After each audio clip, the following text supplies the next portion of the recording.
ગતિ કેવી રીતના પ્રોસ્પેક્ટ ટર્ન થઈ રહ્યા છે એના ડિસ્કશન માટે આપણી સાથે કંપનીના હેડ બિઝનેસ डेवलपमेंट रजनीश चोपड़ा जोड़ाई चुका है। गुड आफ्टरनून सर, शुक्रिया मेरे साथ जुड़ने के लिए। सबसे पहले इन टर्म्स ऑफ रेवेन्यू में शुरुआत करना चाह रही थी। एक शार्प जंप हम लोग नोटिस कर रहे हैं, क्या फैक्टर्स सपोर्ट कर रहे थे? अगर कुछ डिटेल्स आप मुझे दे पाएं।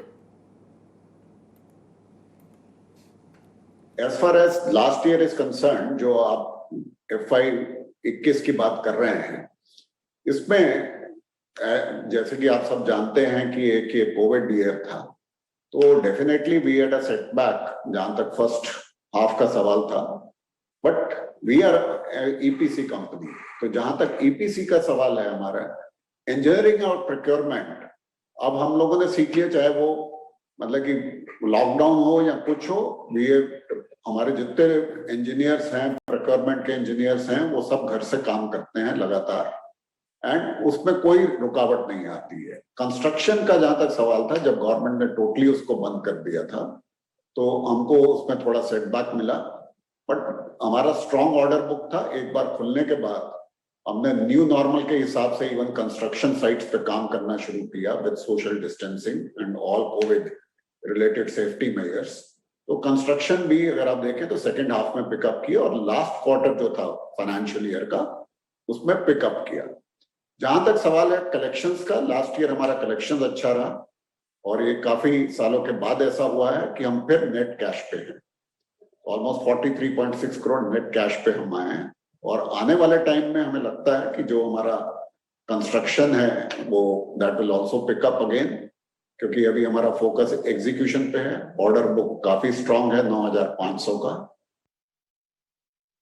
कोरोना को लेकर जो भी डिस्ट्रप्शंस हम लोग देख रहे हैं, क्या वो नॉर्मलाइज हो चुके हैं? सेकेंड वेव का कितना इम्पैक्ट आप यहाँ से एंटिसिपेट करें ये क्वार्टरली रिजल्ट्स के अंदर? कुछ डिटेल्स अगर आप मुझे दे पाएं। जैसे अभी मैंने आपको बोला कि पहले में हमें इम्पैक्ट आया था, जो अभी सेकेंड वेव आया उसमें जो हमारा कंस्ट्रक्शन साइट्स था, जहां पर गवर्नमेंट की रेगुलेशंस थी उसको काम को रोकने की, हमने उसको काम को रोका।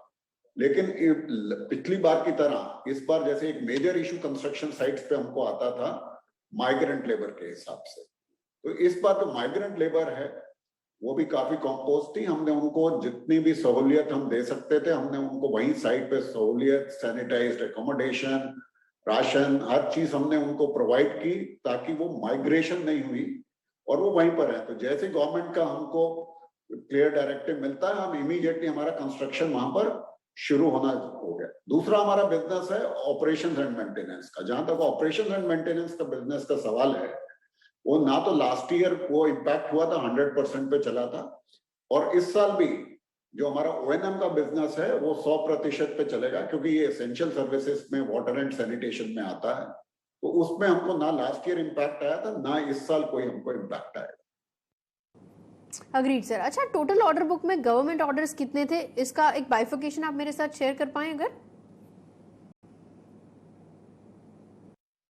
इस वक्त पे जहां तक हमारा म्युनिसिपल का सवाल है, हमारा 89% ऑर्डर बुक जो है म्युनिसिपल से है, और 11% जो हमारा ऑर्डर बुक है वो इंडस्ट्रियल से है।